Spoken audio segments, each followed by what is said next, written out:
Assalamualaikum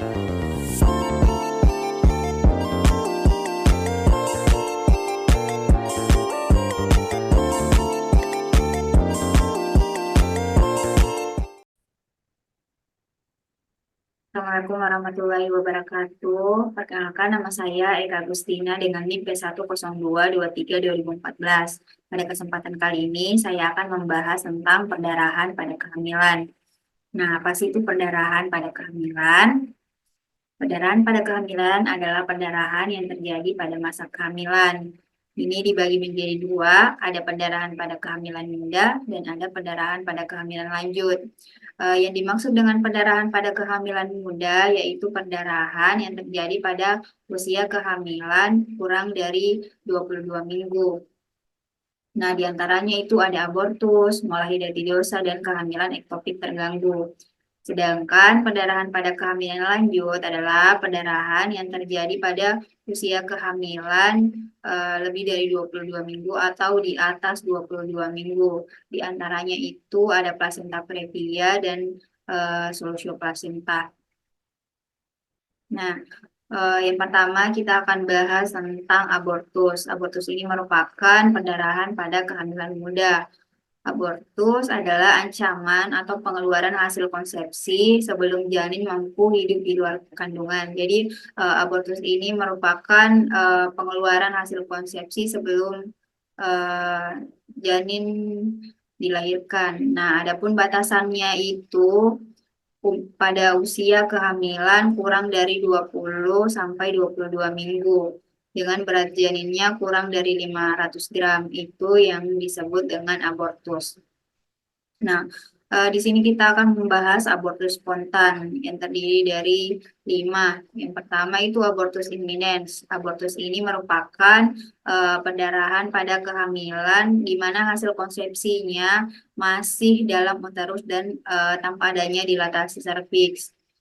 Untuk tanda gejalanya itu pada perdarahannya itu sedikit ataupun sedang, serviksnya tertutup, kemudian besar uterusnya sesuai umur kehamilan. Dari gejala lainnya itu planotesnya hasilnya positif, ibu merasakan kram dan pada pemeriksaan uterusnya lunak.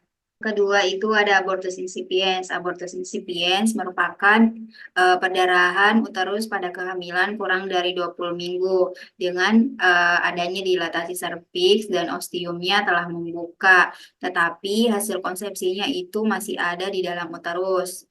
Untuk tanda gejalanya itu perdarahannya biasanya pengeluarannya sedang atau banyak, kemudian serviksnya terbuka, besar uterusnya itu sesuai atau lebih kecil daripada umur kehamilan, kemudian gejalanya itu ibu merasakan kram dan uterusnya terabah lunak. Yang ketiga itu ada abortus inkomplit yang merupakan pengeluaran sebagian hasil konsepsi tetapi masih ada sisa jaringan yang tertinggal di dalam uterus. Nah, perdarahannya itu sedikit atau biasanya banyak, kemudian serviksnya sudah terbuka, besar uterusnya itu lebih kecil daripada usia kehamilan, kemudian gejala lainnya itu ibu merasakan kram, kemudian sudah keluar jaringan dan tetapi masih ada jaringan yang tertinggal di dalam uterus. Kemudian uterusnya teraba lunak. Yang keempat itu ada abortus komplit, di mana semua jaringan itu sudah keluar. Pada perdarahannya itu biasanya sedikit atau bahkan tidak ada sama sekali. Kemudian serviksnya itu lunak, biasanya masih membuka ataupun sudah tertutup. Kemudian besar uterusnya itu lebih kecil daripada usia kehamilan, karena seluruh hasil konsepsi atau jaringannya sudah keluar. Kemudian gejala lainnya ibu merasakan kram dan uterusnya lunak. Baik penata laksanaannya pada abortus imminens itu menganjurkan ibu untuk tidak baring, tidak melakukan aktivitas fisik secara berlebihan. Ibu juga tidak boleh melakukan hubungan seksual karena ini dapat merangsang kontraksi dan bisa saja terjadi perdarahan. Nah, jika perdarahannya berhenti, dapat dilakukan pemeriksaan antenatal seperti biasanya. Jadi ibu bisa melakukan pemeriksaan ANC seperti ibu hamil normal lainnya. Kemudian jika perdarahannya terus berlangsung atau tidak berhenti, maka dilakukan rujukan untuk melakukan pemeriksaan USG.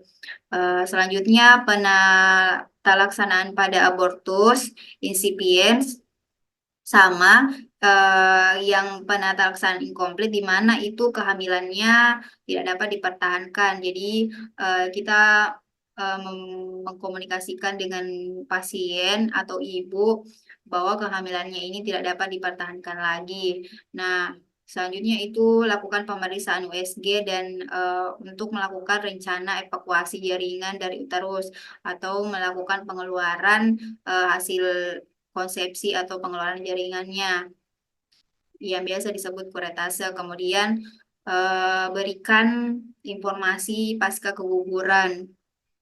Nah, yang terpenting pada ibu yang mengalami abortus itu berikan dukungan emosional, kemudian juga berikan informasi tentang KB pasca salin.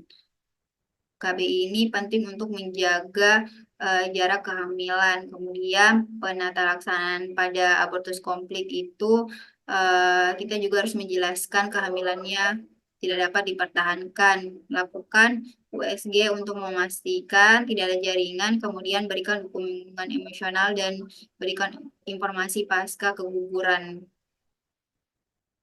Nah, selanjutnya ini ada molehidatidosa, merupakan kehamilan yang berkembang tidak wajar atau konsepsi yang patologis, di mana tidak ditemukannya janin dan hampir seluruh pili chorioalis mengalami perubahan atau degenerasi hidropik yang menyerupai buah anggur atau mata ikan. Nah, sederhananya molehidatidosa ini adalah kehamilan abnormal yang berupa tumor-tumor jinak dengan bentuk bulat yang menyerupai buah anggur yang terbentuk akibat kegagalan pembentukan janin. Nah, ini biasanya dikenal dengan istilah hamil anggur. Bisa kita lihat pada gambar. Di sini itu kehamilannya normal atau uterus yang normal. Nah, sedangkan di sini ada kehamilan molehidatidosa, di mana di sini terdapat seperti mata ikan atau buah anggur. Adapun tanda gejalanya itu yang pertama, tes kehamilannya positif. Jadi ketika kita melakukan pemeriksaan, didapati hasil pelanotesnya positif. Kemudian yang kedua itu pembesaran uterusnya tidak sesuai kehamilan. Jadi untuk mengetahui apakah uterus sesuai kehamilan atau tidak, kita perlu mengetahui HPHT atau hari pertama terakhir untuk menentukan usia kehamilannya berapa. Kemudian yang ketiga itu tidak ada gerakan janin. Pada kehamilan molehidatidosa itu tidak ada gerakan janin. Kemudian yang keempat itu keluar gelembung cairan. Nah, yang kelima ini terdapat perdarahan pervaginam. Kemudian yang keenam itu hiperemesis, di mana terjadi karena peningkatan kadar beta HCG. Jadi kalau misalnya pasien mengalami molehidatidosa ini cenderung terjadi peningkatan beta HCG, sehingga itu menyebabkan mual muntahnya berlebihan. Kemudian adapun penata laksanaannya itu yang pertama perbaiki keadaan umum pasien. Nah, kita harus memastikan keadaan umumnya pasien bagaimana. Bisa dilakukan dengan melakukan pemeriksaan tanda-tanda pintal secara lengkap, tekanan darahnya, beberapa, apakah normal atau tidak, kemudian pastikan cairannya terpenuhi atau tidak, apakah terjadi hidrasi atau tidak. Kemudian yang kedua, lakukan pengeluaran jaringan molehidatidosa. Pengeluaran ini dilakukan dengan berkolaborasi dengan dokter SPOG. Nah, evakuasi jaringan ini dapat yang pertama bisa dilakukan kuretase. Nah, yang kedua bisa dilakukan histerektomi. Namun histerektomi ini jarang dianjurkan karena apabila histerektomi, maka yang dilakukan itu mengangkat jaringan sehingga ibu tidak bisa hamil lagi. Jadi pada histerektomi ini perlu sekali pertimbangan apabila ingin melakukannya. Nah, setelah pengeluaran jaringan mola, kita perlu menganjurkan ibu untuk melakukan follow up lab selama 6 bulan atau sampai dipastikan hasilnya sudah negatif, serta berikan dukungan emosional kepada ibu dan anjurkan ibu untuk menunda kehamilan dengan menggunakan kontrasepsi. Selanjutnya, kehamilan ektopik. Kehamilan ektopik adalah suatu kehamilan yang pertumbuhan sel telur yang telah dibuahi tidak menempel pada dinding endometrium kapur materi. Jadi secara sederhananya itu kehamilan ektopik merupakan suatu keadaan di mana hasil konsepsinya berimplantasi atau tumbuh di luar endometrium kapur materi.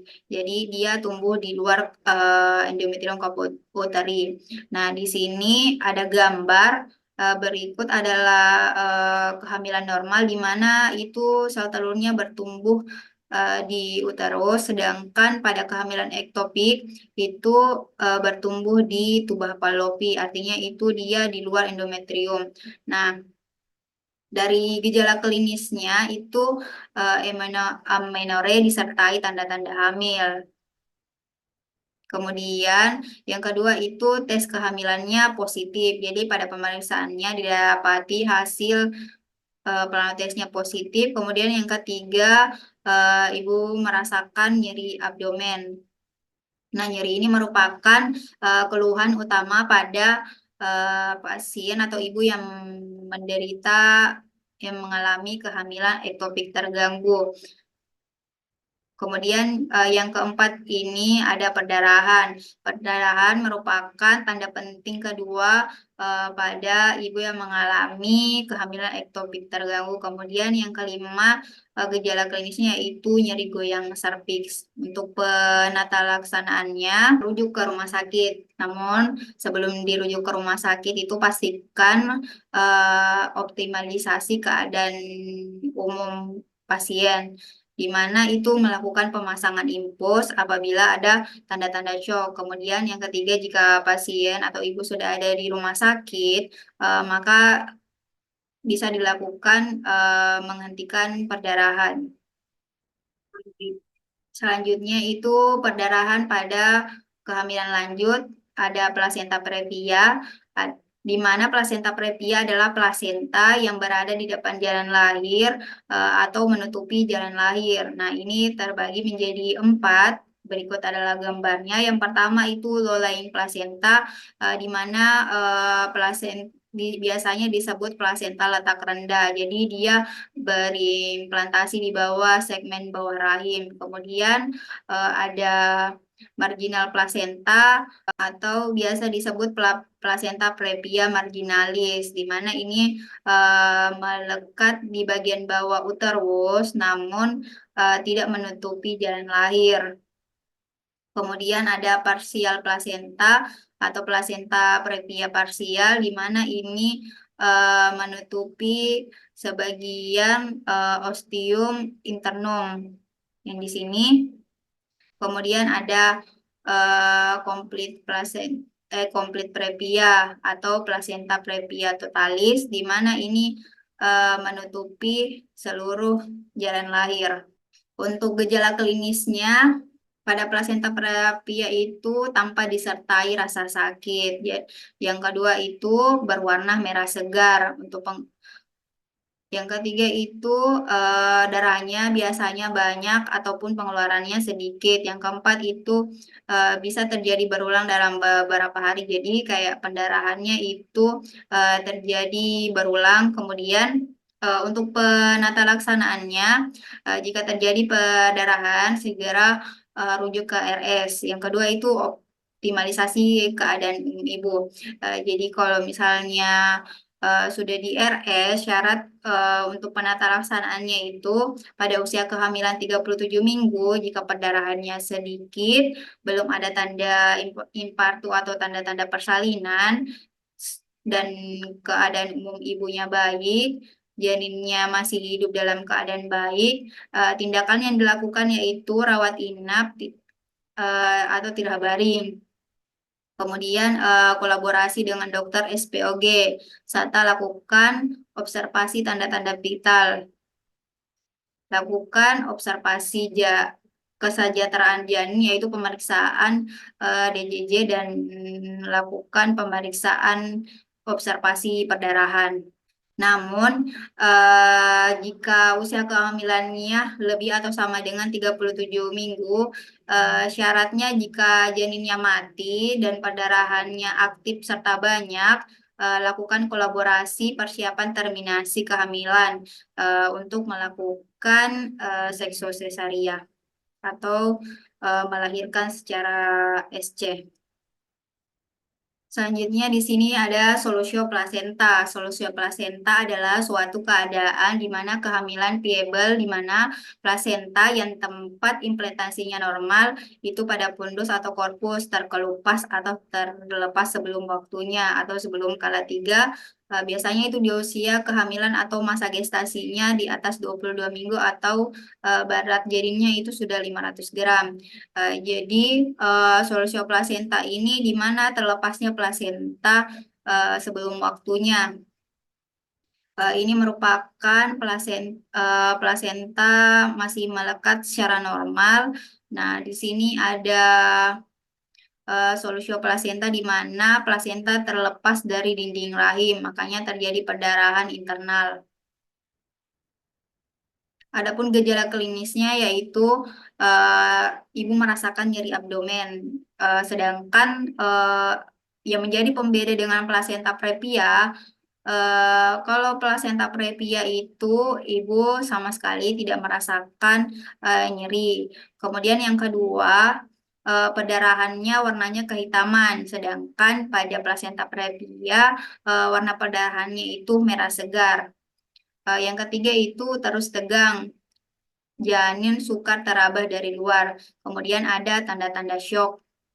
Untuk penata laksanaannya, yang pertama itu pasien dirawat di rumah sakit, kemudian dianjurkan untuk istirahat atau baring dan mengukur keseimbangan cairan. Kemudian yang kedua itu optimalisasi keadaan umum pasien. Yang ketiga, pemeriksaan laboratorium. Yang keempat, terminasi kehamilan. Jadi yang perlu kita lakukan yaitu melakukan rujukan. Setelah lakukan rujukan, tindakan yang bisa dilakukan di rumah sakit itu jika terjadi pendarahan berat dengan tanda awalnya shock, shock pada ibu, maka lakukan kolaborasi dengan SPOG untuk induksi persalinan atau untuk membantu adanya kontraksi. Nah, jika perdarahannya ringan atau sedang, tindakannya itu tergantung pada keadaan janinnya. Nah, jika DJJ-nya normal, pecahkan ketuban. Jika kontraksi jelek, berikan oksitosin. Oksitosin ini untuk merangsang kontraksi. Namun, jika serviksnya belum matang, dalam hal ini biasanya kenyal, tebal, dan masih tertutup, segera lakukan SC. Namun jika DJJ-nya abnormal atau terjadi gawat janin, lakukan persalinan perpaginam segera. Jika tidak bisa perpaginam atau lahir secara normal, maka bisa dilakukan SC. Terima kasih. Baik, itulah tadi penyampaian atau pemaparan materi dari saya. Lebih dan kurangnya mohon dimaafkan. Semoga apa yang saya sampaikan dapat bermanfaat bagi kita semua. Assalamualaikum warahmatullahi wabarakatuh.